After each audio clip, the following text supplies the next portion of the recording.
Shark और चार मछलियां की कहानी। अपने शोध के दौरान एक समुद्री जीव विज्ञानी ने पानी से भरे एक बड़े टैंक में शार्क को डाला।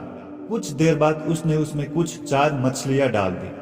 चार मछलियों को देखते ही शार्क तुरंत तैरकर उनकी ओर गई और उन पर हमला कर उन्हें खा लिया। समुद्री जीव विज्ञानी ने कुछ और चार मछलियां टैंक में डाली और वे भी तुरंत शार्क का आहार बन गई। अब समुद्री जीव विज्ञानी ने एक कांच का मजबूत पारदर्शी टुकड़ा उस टैंक के बीचों बीच डाल दिया। अब टैंक दो भागों में बढ़ चुका था।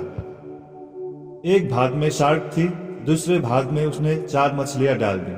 विभाजक पारदर्शी कांच से शार्क चार मछलियों को देख सकती थी।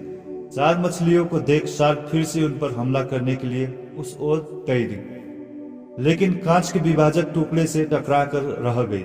उसने फिर से कोशिश की, लेकिन कांच के टुकड़े के कारण वो चार मछलियों तक नहीं पहुंच सकी। शार्क ने दर्जनों बार पूरे आक्रामकता के साथ चार मछलियों पर हमला करने की कोशिश की, लेकिन बीच में कांच का टुकड़ा आ जाने के कारण वो असफल रही।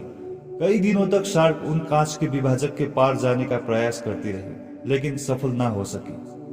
थक हार कर उसने एक दिन हमला करना छोड़ दिया और टैंक के अपने भाग में रहने लगी। कुछ दिनों बाद समुद्री जीव विज्ञानी ने टैंक से वो कांच का विभाजक टुकड़ा हटा दिया, लेकिन शार्क ने कभी उन चार मछलियों पर हमला नहीं किया, क्योंकि एक काल्पनिक विभाजक उसके दिमाग में बस चुका था और उसने सोच लिया था कि वो उसे पार नहीं कर सकती। जीवन में असफलता का सामना करते करते कई बार हम अंदर से टूट जाते हैं और हार मान लेते हैं। हम सोच लेते हैं कि अब चाहे कितनी भी कोशिश कर ले, सफलता हासिल करना नामुमकिन है, और उसके बाद हम कभी कोशिश ही नहीं करते हैं। जबकि सफलता प्राप्ति के लिए लगातार प्रयास आवश्यक है।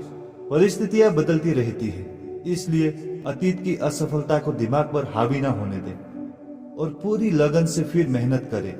सफलता जरूर आपके कदम चूमेगी।